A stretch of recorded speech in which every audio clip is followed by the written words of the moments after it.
Bonjour, eh bien, nous allons continuer sur le sujet de la sélection naturelle.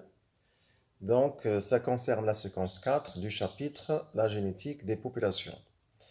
Donc, comme on a déjà vu, la sélection naturelle, donc, c'est l'action qu'exercent les conditions écologiques du milieu de vie sur le génome de la population, donc plus précisément dans le sens de l'augmentation de la fréquence d'un certain nombre d'allèles ou un certain nombre de génotypes, ou bien la diminution des fréquences donc des allèles ou des génotypes. Donc ça dépend. Est-ce qu'il s'agit donc d'une sélection naturelle positive ou d'une sélection naturelle négative? Euh, donc on va continuer sur un autre exemple. Et vous avez donc sur ce document, le document 4, vous avez deux cartes.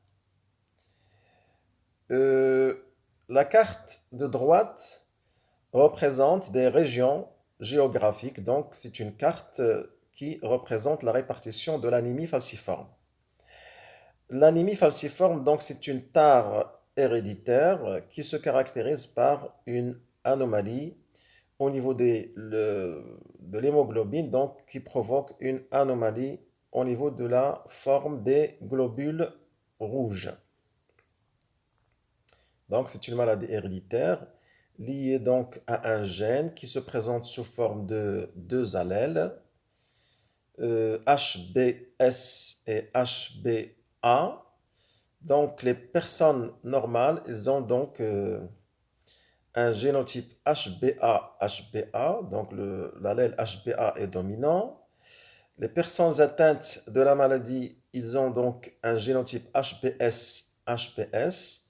Et les personnes hétérozygotes HBA-HBS ne sont pas atteintes, mais ils sont donc porteurs de la maladie.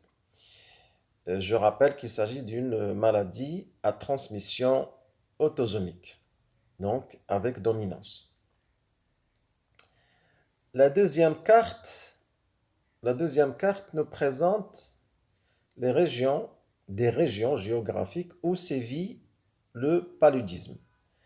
Le paludisme, c'est une maladie parasitaire qui est due donc à un parasite qui se transmet par les piqûres d'un moustique.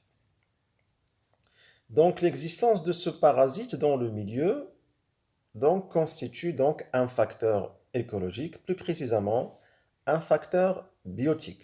Donc puisque on parle donc de la sélection naturelle, donc il faut toujours être donc dans le cadre de l'action des facteurs écologiques du milieu sur la structure des populations, la structure génétique des populations. Donc dans ce cas-là, notre facteur écologique, c'est un facteur donc biotique qui concerne la présence d'un parasite. Bien. Donc, à propos de l'anémie falciforme, euh, les personnes homozygotes, donc HBS-HBS, sont atteintes d'anémie falciforme et meurent avant l'âge de 5 ans. Donc, si on est homozygote par rapport à l'allèle responsable de la maladie, on meurt généralement avant l'âge de 5 ans, c'est-à-dire que on n'a pas la chance de se reproduire pour pouvoir transmettre notre patrimoine génétique aux générations futures. Bien.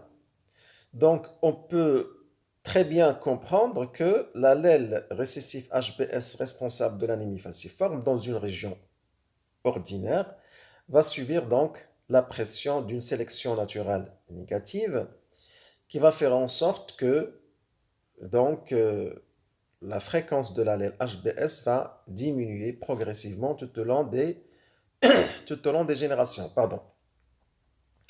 Mais cette diminution, généralement, n'atteint pas donc la fréquence zéro, étant donné qu'il y a une interaction entre la sélection naturelle et l'imitation. Donc, si la sélection naturelle a tendance à faire diminuer continuellement la fréquence de l'allèle HBS au fil des générations, eh bien, donc, il y a toujours des mutations de l'allèle normal HBA en un allèle mutant HBS, donc qui garde une certaine fréquence, bien que très faible, mais c'est quand même une fréquence qui est différente de zéro. Donc, on a dit les personnes atteintes HBS donc meurent avant l'âge de 5 ans. Les individus hétérozygotes, c'est-à-dire HBA-HBS, portent à la fois une hémoglobine normale, qui est donc grand A, et une hémoglobine anormale, qui est donc petit s. Donc, je pense donc qu'il faut rectifier donc une chose importante, c'est que ce n'est pas un cas, ce n'est pas proprement dit donc un cas de dominance, puisque lorsqu'on est hétérozygote, donc on est capable de produire à la fois les deux types d'hémoglobine. Donc, euh, du coup, donc on va dire qu'il s'agit d'un cas de codominance, bien que les personnes hétérozygotes, donc HBA, HBS, ne présentent pas de symptômes donc graves comme le cas des personnes homozygotes HBS, HBS. Quelle est donc la particularité des personnes hétérozygotes HBA, HBS? C'est que ce sont des personnes qui présentent une forte résistance au paludisme. Donc, ici, on va dire la forme anormale des hématies, donc, entrave la prolifération du parasite. Eh bien, ici, qu'est-ce qu'on peut constater? On peut constater donc qu'il y a une interaction entre le fait d'être atteint de l'anémie falciforme et la présence du parasite. Donc, généralement, donc, si on est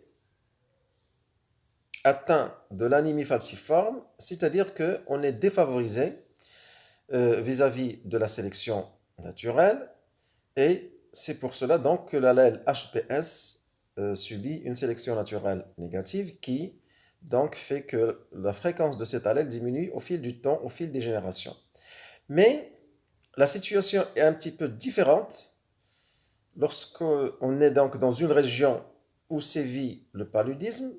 On va constater que les personnes hétérozygotes, ils sont relativement avantagés vis-à-vis du paludisme parce que les globules rouges qui ont une forme anormale, donc procurent à l'individu hétérozygote une certaine résistance au paludisme. Donc, ce qui est un petit peu, donc, si l'anémie falciforme est soi-disant euh, négative, il a un effet négatif dans une région normale, eh bien, elle devient un petit peu donc favorable vis-à-vis de la résistance au paludisme dans les régions où sévit le paludisme. Eh bien, qu'est-ce qu'on va constater? On va donc constater que il y a une correspondance, il y a une certaine concordance entre la carte de la répartition de l'anémie falciforme et la carte de la répartition du paludisme.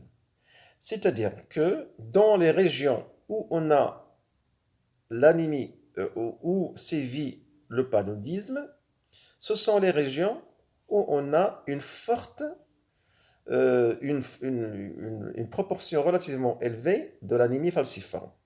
Donc, si l'anémie falciforme est rare dans les régions normales, ordinaires, il est un petit peu élevé dans les régions où sévit donc le paludisme parce que l'anémie falciforme, donc, elle subit une sélection naturelle négative dans les régions ordinaires, mais il subit une sélection naturelle relativement positive dans les régions où on a le paludisme, puisque donc l'anémie falciforme donc ne procure une certaine résistance vis-à-vis du parasite.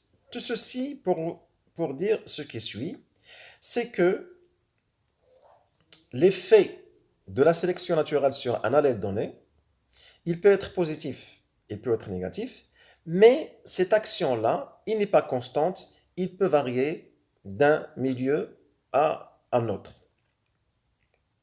Pourquoi? Parce que donc un allèle qui, dans certaines conditions, donne des chances élevées de survie et de reproduction pour les individus qui le portent, donc ceci peut être donc le cas dans un milieu donné, mais la situation peut être différente dans un autre milieu. Donc, ce qui nous donne donc des avantages, si vous voulez, dans certaines régions, ça peut nous donner des défauts, des chances réduites de survie et de reproduction dans d'autres régions. Donc, l'effet de la sélection naturelle sur un allèle dépend des variations des conditions du milieu et ces conditions peuvent varier en fonction du temps ou bien peuvent varier tout simplement d'une région géographique à une autre. Donc, on va essayer de répondre à la question numéro 4, c'est-à-dire analyser et interpréter les deux cartes représentant respectivement la répartition du paludisme et de l'anémie falciforme. Alors, dans la réponse à cette question, qu'est-ce qu'on va dire? On va dire tout simplement que, voilà, le document 4 montre que les régions où sévit le paludisme, c'est une maladie parasitaire, sont en même temps les régions où le nombre de personnes atteintes d'anémie falciforme est relativement élevé. On constate donc une concordance entre les deux cartes. Donc, en dehors des régions où sévit le paludisme, la fréquence de l'allèle responsable de l'anémie falciforme est faible, vu que cet allèle subit l'effet d'une sélection naturelle négative. En effet, l'anémie falciforme réduit les chances de survie et de reproduction. Dans les zones où sévit le paludisme, les personnes hétérozygotes pour l'anémie falciforme sont avantagées puisqu'elles résistent aux parasites. La pression de la sélection naturelle négative sur l'allèle de l'anémie falciforme est donc relativement faible. C'est pourquoi sa fréquence est relativement élevée. Et voilà, donc, ceci nous ramène au bilan qui concerne donc la sélection naturelle. Alors, qu'est-ce qu'on peut lire dans ce bilan? Eh bien, la sélection naturelle est l'action des conditions du milieu de vie sur la variation des fréquences des allèles au fil des générations. On parle de sélection naturelle positive lorsque la fréquence d'un allèle augmente au fil des générations, vu que cet allèle procure à ses porteurs des chances élevées de survie et de reproduction. On parle de la sélection naturelle négative lorsque la fréquence de l'allèle diminue au fil des générations, vu que cet allèle réduit pour ses porteurs les chances de survie et de reproduction. Troisième point et dernier point, l'effet de la sélection naturelle sur un allèle donné n'est pas toujours positif ou toujours négatif. Cela peut varier selon la nature de l'allèle lui-même et selon les conditions du milieu qui sont généralement variables dans l'espace et dans le temps. Voilà, donc, on a terminé donc la séquence 4 qui concerne donc la sélection naturelle. Portez-vous bien et à la prochaine.